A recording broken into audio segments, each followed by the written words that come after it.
Umwami wa 27 w'u Rwanda Mutara wa gatatu Rudahigwa ari mu ntwari z'u Rwanda, yashyizwe mu ntwari z'u Rwanda mu cyiciro cy'Imena kubera ko ari we wa mbere wafashe iya mbere agatinyuka agasaba ubwigenge, nubwo yari abizi yuko atari sefu mu gusaba ubwigenge,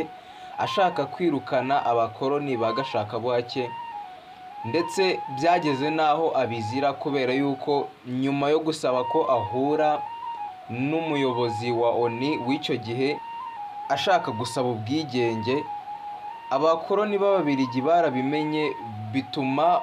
uwari uyoboye ubukoloni bw'Ububiligi muri zino lokasiyo za Rwanda Urundi, byatumye amutumizaho ko bazahura mu itariki, ariko iyo tariki ayimuha abizi neza yanabipanze yuko icyo gihe azaba ari muri wikendi kandi atazaba hari muri wikendi. Byatumye rero amutumizaho ngo bazahurire mu Bujumbura, ariko Rudahigwa agiyeyo asanga ntawe uhari, aravuga ati njyewe ntabwo ndava Bujumbura ntabonanye n'uwo nari nje guhura nawe, ndategereza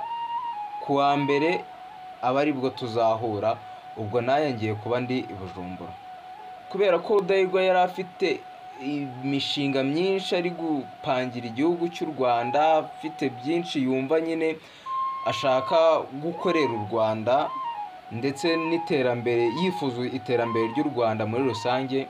byatumye ajya guhura n'abashoramari bo muri Senegali,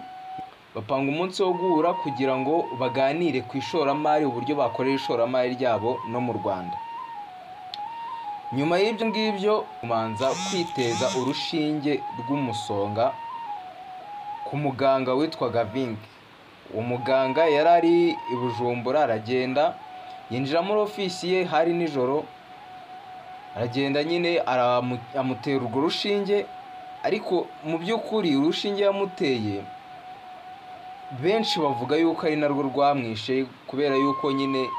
uwo muganga w'umuzungu ashobora kuba yari ari mu kagambane n'Ababiligi kugira ngo bice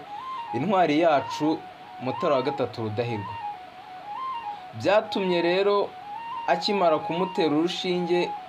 ntihaciye kabiri yasohotse mu ivuriro, agisohoka